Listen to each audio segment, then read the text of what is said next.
luchará. ¿Qué eres? ¡Un altar! ¡El Señor lo bendiga! Ahora sí. Pero bueno, yo, como ha dicho mi pastor, me lanzo en fe. Amén. Y mire que se lo prometo que yo normalmente no tengo tanta lucha por decir, ¿será esto, no será esto? Llevo 3 días pensando en si el Señor me quisiera que administrara, ¿qué administraría? Y obediente, pues aquí vengo con lo que el Señor ha puesto en mi corazón. Amén. Bueno, pues antes de empezar, sí me gustaría decirles que este libro del que les voy a hablar es un libro del Antiguo Testamento, es un libro precioso. Yo creo que es un libro que todos deberíamos leer al menos una vez. Es un libro pequeñito de 4 capítulos. Si hablamos de libros en la Biblia que puedan ser los favoritos o los preferidos de la gente, sin ninguna duda todos coincidiremos en que por lo menos Samuel ocupará el segundo o el tercer puesto, si no es el primero. Pero es que este pequeño libro de 4 capítulos, créanme que cautiva.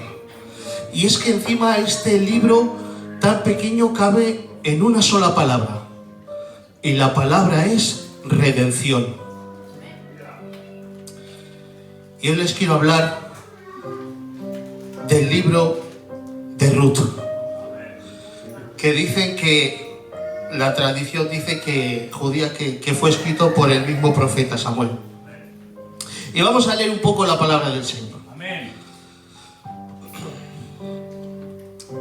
Dice: y aconteció que los días que gobernaban los jueces, que hubo un hambre en la tierra, y un varón de Belén, de Judá, fue a morar a los campos de Moab. Fue él, su mujer y sus 2 hijos. Y el nombre de aquel varón era Elimelech, y el de su mujer, Noemí. Y los nombres de sus hijos, Malón y Kelión, efrateos de Belén de Judá. Llegaron pues a los campos de Moab, y dice la palabra, y se quedaron allí.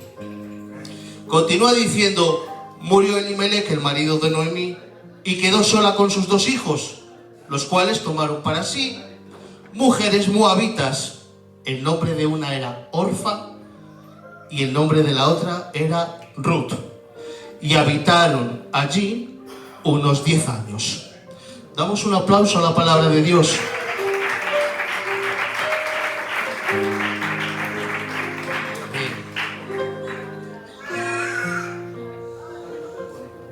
Como decía, este pequeño libro cabe en una palabra: redención. Amén. Vamos a ver qué significa redención. Redención o acción de redimir es el concepto clave para la palabra de hoy. Y mira lo que significa. Acción de liberar a alguien de un sufrimiento o de un castigo. Dice, también puede utilizarse para hacer referencia al hecho de adquirir o recuperar algo que se había perdido. O también dice, embargado. Qué grande es este texto, hermanos. Y yo quisiera ponerles un poco en contexto sobre la realidad que rodeaba a esta época.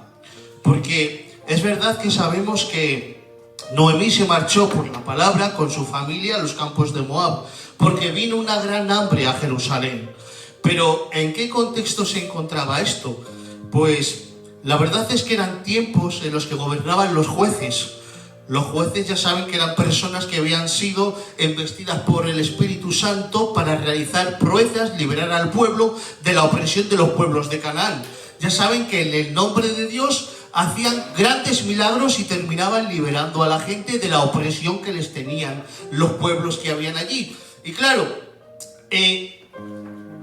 este hombre, esta familia que vivía en Jerusalén, que significa casa de pan, habiendo hambre, se marchó a Moab. ¿Ustedes saben qué era Moab?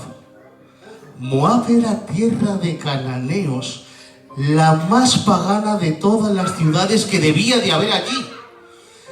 No les digo más, que el dios de los moabitas era un dios pagano que se llamaba Moloch, Quemos, tiene muchos nombres. Y lo que hacían los moabitas era, lo dice la Biblia, no lo digo yo, pasar a sus hijos por el fuego. Significa que sacrificaban a los primogénitos y los ofrecían en sacrificio de fuego para que hubiera buena cosecha, para que hubiera buena siembra y todas estas cosas por el paganismo que había ahí.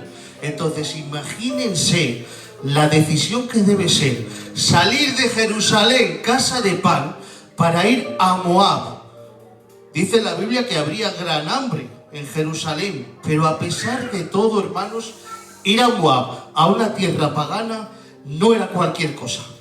Y encima nos dice la Biblia que los hijos de Elimelech tomaron para sí mujeres de aquel lugar, mujeres moabitas, de las que dice la ley.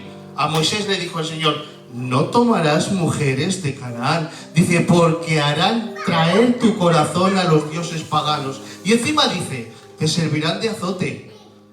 Pero además los hijos de este hombre tomaron para sí mujeres moabitas. Hemos leído que se llamaban Ruth y hemos leído que se llamaban Orfa. Seguimos con la historia.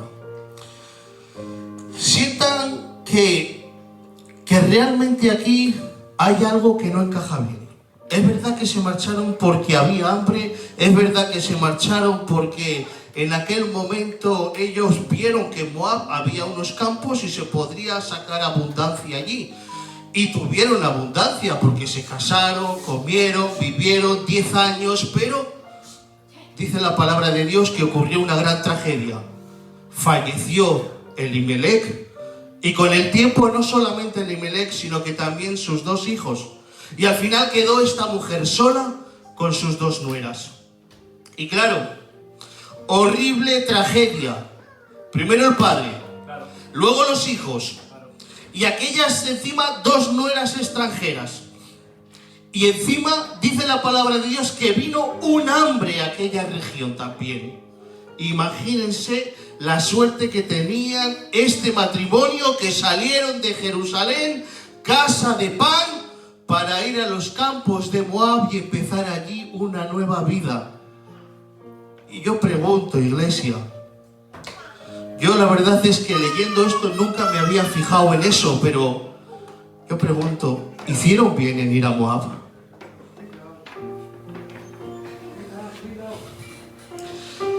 Quiero preguntar, cuando haya necesidad, ¿dónde pondremos la mirada? ¿Pondremos la mirada en Moab? Tengamos mucho cuidado porque hay veces que nuestras decisiones acarrean consecuencias. Y poner la mirada en algo que no es de Dios, a la larga nos va a traer problemas. Amén. Entonces, habiendo gran hambre en aquella ciudad, Noemí y sus nueras decidieron regresar a Jerusalén. Lo cuenta la Biblia porque había oído que el Señor había enviado allí pan. Y entonces decidieron regresar. Pero ya saben la historia. Noemí le dijo a sus nueras que se quedaran. Orfa se quedó. Pero en el caso de Ruth fue diferente. Pero miren, cuando regresó Noemí a Jerusalén después de haber estado allí en Moab, ya no era la misma Noemí. Porque Noemí había cambiado, había pasado por un proceso que le había hecho encontrarse muchísimo peor. Entonces la palabra Noemí, que significa la placentera, ya no valía para ella. La Noemí que regresó era la Noemí de Mara, que significa amargura, porque dice la palabra de Dios, la mano de Jehová pesaba sobre Noemí. Es decir, que cuando la veían entrar a Noemí por Jerusalén decían, mírala, ahí se encuentra esa es Noemí, la que ha perdido a su marido, la que ha perdido a sus 2 hijos, la que viene sola, la que viene sin heredad, la que no tiene nada, la que lo ha perdido todo. Noemí se marchó rebosante, pero a su regreso ya no era la misma. Era Noemí la pobre, Noemí la desgraciada, Noemí la pobrecita. Pero en todo este contexto hay algo que a mí me llamaba mucho la atención. Siempre pensamos en Noemí, Noemí, Noemí, Noemí, pero mire, que Noemí no estaba sola, que Noemí tenía a alguien con ella. Noemí, por mucho que fuera la frustrada y la pobrecita, no dice la Biblia en ningún momento que Noemí se hubiera rendido. No dice la Biblia en ningún momento que se hubiera dado por vencida. Tampoco dice que Noemí desearía la muerte. ¿Qué va? Porque Noemí no estaba sola. Junto a Noemí había alguien que también había cambiado. Dice la tradición judía que Ruth, su nuera, procedía de una gran familia. Es decir, que venía de buena posición. En algunos lugares podemos leer incluso que era tenida como una princesa. Pero esta Ruth fue la que abandonó también la tierra de Moab para venir también a Jerusalén a acompañar a su suegra. Y esta Ruth ya no era la misma. Porque miren, Ruth significa compañera. Amén. Entonces Noemí, cuando venía ya de regreso, tenía una compañera con ella que le ayudaba y que le ayudaba a pasar este mal trago, pero no solo eso, sino que además representaba algo muy grande. Yo digo que hoy en día, cuando nosotros, por ejemplo, estamos pasando por malos problemas, por situaciones, por adversidades, quizás podemos sentirnos solos como se sentía Noemí, pero realmente hay una cosa que no podemos dejar pasar. Y es que el Espíritu Santo que habita en nosotros nunca nos va a dejar vacíos, nunca nos va a dejar solos. No solamente nos va a acompañar, sino que además nos va a dirigir. Ruth no estaba sola, Noemí no estaba sola, tenía a Ruth. Nosotros no estamos solos tampoco, tenemos al Espíritu Santo, que no solamente nos guía, sino que además nos dirige hacia toda la verdad. Pero yo ahora quiero además lanzar otro contexto, y es: ¿qué había visto Ruth en Noemí, su suegra, para dejar toda una vida que tenía en Moab? Estamos siempre acostumbrados a decir que la pobrecita de la Noemí llegaba allí, que Ruth le decía: lo dejo todo por ti y te seguiré. Pero ¿qué tendría esa mujer?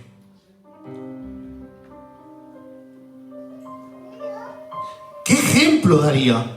Yo me imagino a una Noemí con una calidad cristiana increíble, a una Noemí que se mantendría firme hasta el final, a una Noemí que aunque hubiera perdido a su marido y hubiera perdido a sus 2 hijos, todavía se mantenía íntegra para el Señor. Hasta tal punto que cuando la viera Ruth diría: ¿pero qué está haciendo esta mujer? Con las pérdidas que ha tenido y todavía se mantiene firme. Aquí hay algo en ella, yo no puedo dejarla marchar, es que hay algo que me atrae. Pero esos pensamientos no son de la carne, esos pensamientos son del Espíritu. Y eso lo vamos a ver en la declaración que hace esta mujer, porque la clave y el secreto está allí, cuando Ruth le decía: te ruego que no me pidas que me aparte de ti, que a donde tú quieras que vaya, iré yo también, que tu Dios será mi Dios, y que donde tú mueras, allí moriré yo también y seré sepultada. Esto, Iglesia del Señor, no es otra cosa que el fiel reflejo de la conversión de un cristiano, que cuando abandona todo derecho de su vida anterior y decide cambiar y entregarse a Cristo, como dice aquí la palabra, ya nunca más estará solo, porque el Espíritu Santo lo recibirá automáticamente y le acompañará en todos los momentos de su vida, en los momentos de especial dificultad, en los momentos de adversidad. Él será para nosotros nuestra Ruth, Él será para nosotros el que nunca nos deje estar solos, Él será para nosotros el que nos dé aliento y abrigo en los momentos de especial dificultad. Por eso, en esta tarde quiero decirles: independientemente por la circunstancia que estemos pasando, no estamos solos. El Espíritu Santo es el que está con nosotros. A la forma con la que Ruth estuvo con Noemí, el Espíritu Santo igualmente estará con nosotros. Y más les digo, nosotros no seremos vencidos de una manera tan fácil. Nosotros seremos como Noemí, que se mantenía recta, se mantenía íntegra, se mantenía firme hasta el final, aguantando hasta el último momento. ¿Cuánto no más nosotros, Iglesia del Señor? Porque les digo, la provisión de la redención ya ha empezado. Aunque no lo podamos ver, el Señor está obrando. Que no lo veamos no significa que no esté ocurriendo. Dios sigue obrando, porque tenemos el Dios del Sinaí, que es el Dios del estruendo, de la trompeta, del rayo, del trueno, que la gente no se atrevía a acercarse porque tenía miedo a perder la vida. Pero también tenemos el Dios del silencio de Job, el Dios que quizás guarda silencio ante la necesidad, ante la enfermedad, ante los problemas, ante las adversidades, pero tanto uno como otro estaban obrando de la misma manera. Yo prefiero, sin ninguna duda, el Dios del Sinaí, pero es que nos puede tocar en cualquier momento el Dios del silencio de Job. Uno que es más sufrido, uno que parece que el cielo calla, uno que parece que no hay respuesta. Pero lo más importante de todo, estemos donde estemos, tenemos que tener claro que llegará un momento en el que el dolor cesará. La tristeza se volverá en gozo, porque si no desmayamos y perseveramos a su tiempo, seremos recompensados. Igual estamos pasando por un proceso como Noemí. Hemos perdido todo, nos hemos quedado sin nada, igual estamos esperando una palabra del cielo, igual estamos esperando una palabra que nos restaure el corazón. Pues déjenme decirle en esta tarde, deseo que la palabra del Señor hoy sea como vendas, aceite y vino que puedan restaurar toda necesidad de todo corazón sufrido, dolido. Porque miren, la palabra de Dios dice en Isaías 49, yo no me olvido de ti, te tengo esculpido en las palmas de mis manos y todas tus necesidades siempre estarán delante de mí. Noemí lo había perdido todo, pero no estaba sola, porque estaba con ella la Ruth de la provisión. De la misma manera, nosotros cuando estemos pasando por malos momentos, no tenemos que preocuparnos tanto, ni tenemos que intentar ni dar pena, ni hacer recibir pena. Nosotros lo que tenemos es al Espíritu Santo, que es el que nos trata, el que nos consuela, el que nos guía, el que nos enseña. Amén. Así que no importa la situación, la ambigüedad del futuro, Dios puede ayudarnos. Amén. Gloria a Dios. Yo quiero preguntar a la iglesia,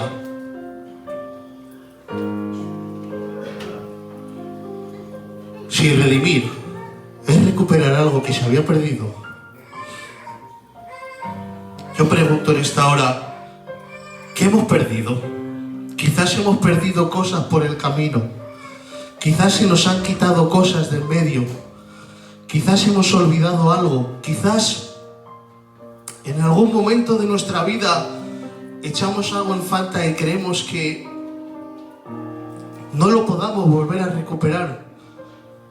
Recuerden que redimir es recuperar algo que se había perdido, que había sido embargado. Es, además de recuperar algo, es la posibilidad de descansar, porque hay veces que uno no puede por sí mismo recuperarlo, pero existe la figura del Redentor, que es esa figura en la que está capacitada para hacer esa tarea. Gloria a Dios. Saben que no puede redimir cualquier persona. El único que puede redimir tiene que ser pariente cercano. Tiene que ser pariente cercano. Capacidad tiene que tener para poder pagar el rescate. Y además tiene que querer y mostrar voluntad, porque esto no se hace por obligación. En el libro de Ruth vemos que la persona que redime es Boaz. Y yo pregunto en esta tarde,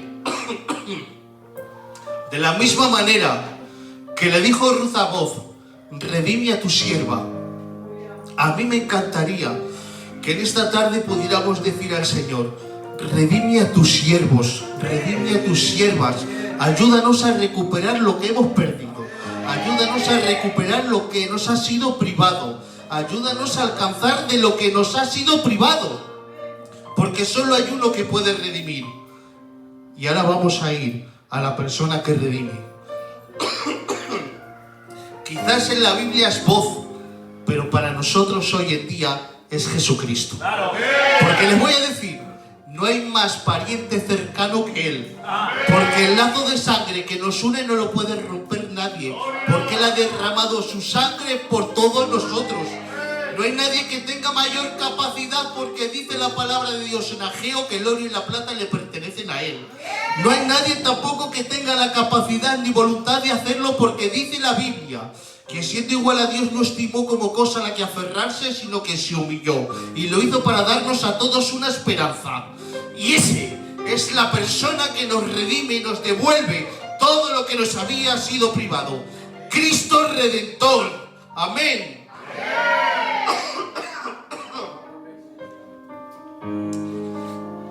Yo en esta tarde pregunto, quizás hay alguna cosa en la que puede usted echar en falta, algo que se le haya extraviado por el camino, porque la palabra de Dios, yo cuando la preparaba decía: Señor, ¿y qué puede ser? Cada uno lo sabe, cada uno lo sabe. ¿Qué hemos perdido? ¿Qué se nos ha privado? Hoy el Señor dice: yo soy tu Redentor. Y yo soy el que tiene la capacidad de recuperar lo que se había perdido. Dice la palabra de Dios en Colosenses que Él recuperó. ¿Cómo? Dice que Él anuló el acta de decretos que nos era contraria. No solamente, sino que la apartó a un lado, la exhibió públicamente, la clavó en la cruz y despojó a los principados y a las potestades de toda su gloria. ¿Y cómo lo hizo? Lo hizo a través de su sacrificio. A través de ahí se ganó ya el papel de Redentor, porque venció y la victoria era suya. Hoy el Señor dice: no solamente tengo la capacidad de redimir, sino que además hay una figura muy importante en el Redentor, que es la que les quiero explicar hoy, que es el Redentor de sangre. ¿Quién es el Redentor de sangre? Cuando se cometía en el Antiguo Testamento un homicidio y era involuntario, existían las ciudades de refugio donde la gente se iba a resguardar hasta que pasara la ira. Pero cuando era un homicidio, un asesinato premeditado, ahí aparecía para la venganza la figura del Redentor de sangre, que era una persona que tenía el derecho de hacer la justicia por su mano, pero no podía hacerla cualquiera, tenía que hacerla de la familia afectada, el pariente directo más cercano. Y hoy tenemos en nosotros, en nuestra familia espiritual, el pariente perfecto que es capaz de ser el vengador de sangre de todos nosotros, y ese es Cristo, porque ese fue el que entregó su sangre en la cruz del Calvario, ese fue el que entregó su vida en propiciación, en sustitución por nosotros, ocupando el lugar que a nosotros nos debía ocupar. Él entregó su vida y la derramó hasta la muerte, entregándose en la cruz y en muerte de cruz. Y yo hoy digo: ¿quién es el Redentor de nuestras vidas? ¿Quién es el Redentor de nuestras casas, de nuestros hogares, de nuestras familias? Solo hay una persona capaz de redimir. Solo hay una persona con la capacidad y el poder de hacerlo. Y ese es Cristo, el Redentor, vengador de sangre, familiar directo. Él es el perfecto amigo, el único capaz de pagar el precio de nuestra transgresión. Bendito sea por los siglos de los siglos. Amén. Y lo mejor de todo es que vemos que dentro de este papel de Redentor está la figura de poder redimir no solo a una persona, sino a una familia entera. Nos cuenta la Biblia que Boz era hijo de un hombre que se llamaba Salmón. Este hombre, Salmón, era esposo de una mujer que vivía en los muros de Jericó, que se llamaba Rahab. Aquella mujer, Rahab, era una mujer que ayudó al pueblo de Israel cuando empezaron a invadir la ciudad de Jericó. Y de la línea, de la descendencia de aquel matrimonio que aquella mujer no era judía, sino que era una mujer ramera que era originaria de Jericó, nació Salmón. Y de Salmón y de Rahab nació Boz. Pero es que después de Boz y de Ruth nació otra persona, y esa persona, Obed, es integrado directamente en la línea mesiánica de la descendencia de Dios, y de ahí nace Isaí, y de Isaí nace David, y así seguimos hacia adelante hasta que sale Cristo. Yo tengo que decir que la capacidad de redimir que tiene Cristo es capaz de colocarnos en lugares preeminentes donde antes no podríamos pensar ni que podríamos estar, trasladados de las tinieblas a su reino de luz admirable, injertados en el gran olivo, y no solamente eso, dándonos una herencia incorruptible. Lo que nosotros no podríamos alcanzar por la carne, Dios lo ha hecho posible mediante el Espíritu. Y yo digo en esta tarde, ¿cuántos son ahora de la familia de Dios? ¿Cuántos han sido redimidos por la sangre de Jesucristo y tienen ahora una herencia incorruptible, inembargable, que nadie les puede quitar, nadie les puede arrebatar? Eso solo lo ha hecho Cristo con su sacrificio, y ya puede venir quien quiera, porque dice la palabra de Dios que a los que Él tiene no se los arrebata nadie. Tan solo hace falta una cosa: obediencia al Señor, creer en Él, guardar su ley, guardar su palabra, redimidos por Cristo. Bueno, Iglesia del Señor, Gracias, Espíritu Santo. hasta aquí la palabra, no puedo dar más. Que el Señor les bendiga mucho. Un abrazo de todo corazón. Luchará, ¿qué eres?